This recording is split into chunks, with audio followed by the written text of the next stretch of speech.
इंदौर के राजा Raghuvanshi murder mystery में एक और नए किरदार की एंट्री हुई, जिसे पुलिस ने मध्य प्रदेश के ग्वालियर से गिरफ्तार किया। दावा है कि इसी शख्स की मदद से सोनम ने हत्याकांड को अंजाम दिया और उसके बाद वो इंदौर में ही तब तक छिप कर रही जब तक कि उसे मजबूरन यूपी के गाजीपुर जाकर सरेंडर नहीं करना पड़ा।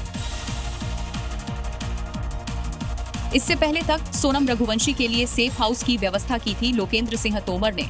7 अन्य आरोपियों के बाद अब ये मामले में 8वां आरोपी है। पुलिस ने ग्वालियर से लोकेंद्र को गिरफ्तार किया। पेशे से प्रॉपर्टी डीलर है लोकेंद्र सिंह तोमर। शिलोम जेम्स का पार्टनर था लोकेंद्र सिंह तोमर। लोकेंद्र ने ही मुहैया कराया सोनम को शेल्टर।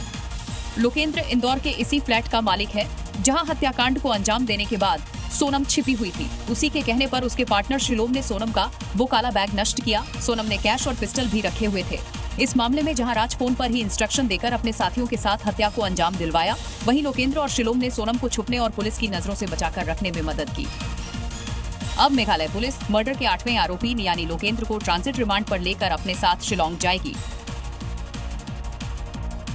अक्सर ये आपने सुना होगा, कहा जाता है कि कोई मां के पेट से अपराधी बनकर पैदा नहीं होता, हालात उसे अपराधी बनाते हैं।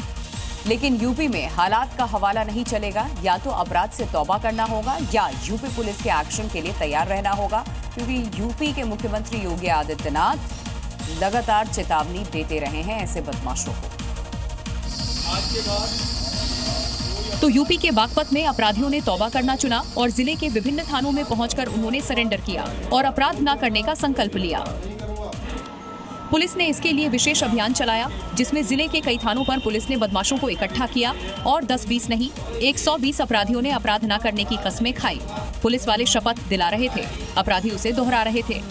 ईश्वर को साक्षी मानकर शपथ लेता हूं कि आज के बाद कोई भी अपराध नहीं करूंगा। ये सभी अपराधी लूट, चोरी, हत्या, गोकशी जैसे संगीन मुकदमों में सजा काटकर बाहर आ चुके हैं।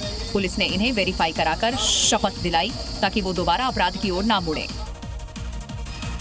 अब बात करते हैं लव मैरिज की, क्योंकि आज भी सामान्य परिवारों में प्रेम विवाह दूर की कौड़ी ही मानी जाती है और कई बार तो ऐसा करने वाले युवक युवतियों से उनके परिवार वाले रिश्ता तक तोड़ लेते हैं। ओडिशा के रायगढ़ जिले में एक आदिवासी युवती ने जब दूसरी जाति के लड़के से शादी की तो क्या हुआ, देखिए। तो उसके परिवार के सदस्यों ने शुद्धिकरण की रस्म अदा की। परिवार के 1 नहीं 2 नहीं बल्कि 40 लोगों ने अपना मुंडन करवा लिया और अपनी बेटी से कभी कोई संबंध नहीं रखने का संकल्प ले लिया। घटना काशीपुर ब्लॉक के गोखरपुर पंचायत की है, जिसने ओडिशा में जड़ें जमाए जातिगत परंपराओं को फिर से चर्चा में ला दिया है। आदिवासी समुदाय की युवती ने अनुसूचित जाति समुदाय के युवक से प्रेम विवाह करने पर गांव में पंचायत हुई, जिसके बाद गांव वालों ने युवती के परिवार पर कठोर शुद्धिकरण की रस्म थोप दी। इस प्रक्रिया में परिवार के लोगों ने न सिर्फ सिर मुंडवाए बल्कि बकरी, मुर्गी और सुअर जैसे जानवरों की बलि दी गई, सिर्फ इसलिए कि वो गांव में रह पाएं। इस घटना ने पूरे ओडिशा में व्यापक बहस छेड़ दी है, जिसमें कई लोग गांव की पुरातन जातिगत प्रथाओं की निंदा कर रहे हैं।